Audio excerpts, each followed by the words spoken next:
Do you believe in angels? Well, according to some polls, 3/4 of Americans do. But if you're among the skeptics, you might want to change your mind when you see this next story. Here's NBC's Ron Mott. Can you kiss me? Colleen Banton didn't expect her disabled daughter Chelsea to see her 15th birthday, but she's now the gift of the season for this family. You're 7. Can you count them? A family counting its every blessing. We've been praying for a miracle, and I think this is the beginning of it. Back in September, pneumonia had pushed Chelsea toward death's door in a Charlotte hospital. Here she is with big sister Kaylee, who thought she was saying her final goodbyes. Yet an hour after life support was removed, jaws began to drop among some hospital workers over what appeared at another door near the teenager's room. And this image appeared up on the security monitor. And it was an image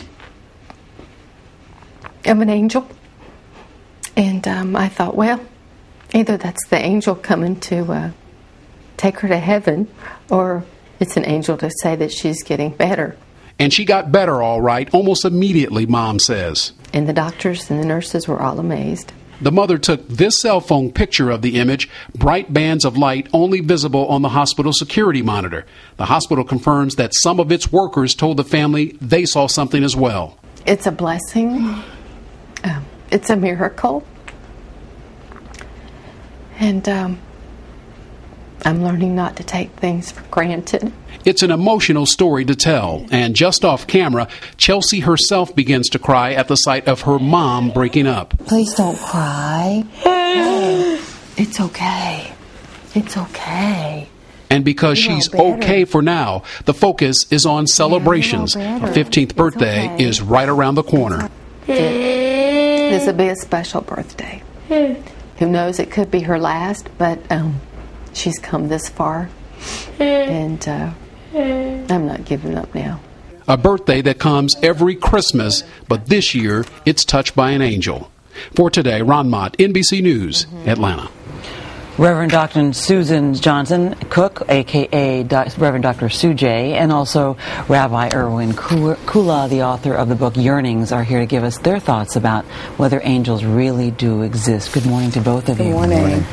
What do you make of all of this? What do you think? I think angels really do exist. She said it was a special birthday, and for us in this season, this is a special birthday that we celebrate, which was announced by an angel that Jesus Christ was going to be born. So I believe angels exist, and that's where we get guardian angels, that they protect us, they walk amongst us. I see actually a little tear in your eye. Yeah, I was crying with the mom. I was really moved, yeah, because I understand how special that is for her when you're at the point of where you think you're transitioning into death, but new life begins. But that's what a miracle is. It's time for new life. Right. You know, you can never convince people who don't believe in angels that there are, or people who believe there are angels that there aren't. I think the real question is, can we actually be open to surprise? Can we imagine that the unpredictable and the unexpected can happen? And our lives simply are richer when we believe that. Albert Einstein once said, there are two ways to look at the world. As if everything is a miracle, or as if nothing is a miracle. And I think that's the real choice we have. And so these stories, whether angel, no angel, whether the light is a camera misfunction or not, is not the issue. The issue is, what are we willing to notice about life? I think some people looking at that image may say, that looks like the sunlight on the wall. So is this really something that requires faith, do you think, Reverend Doctor? Oh, without question. Faith is the belief in things that are unseen, the evidence of things unseen. This, for this mother and this family, was the evidence of things unseen.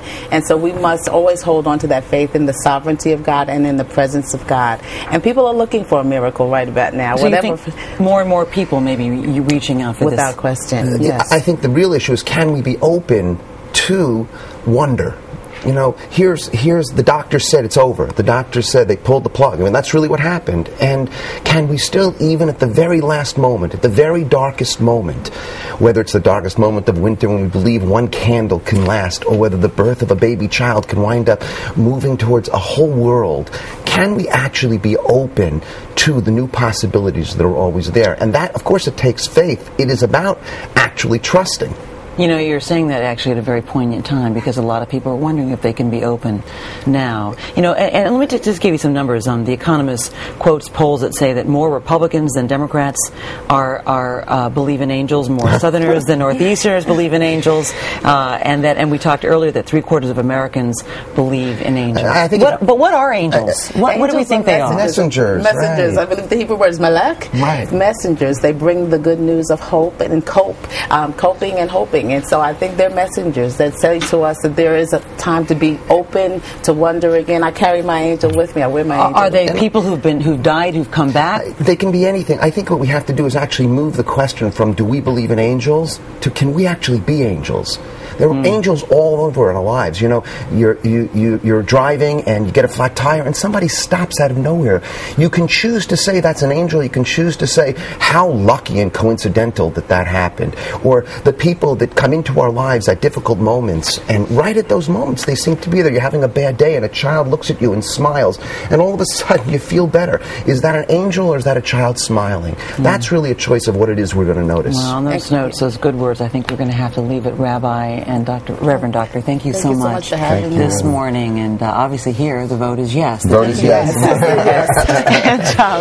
And happy holidays to you both.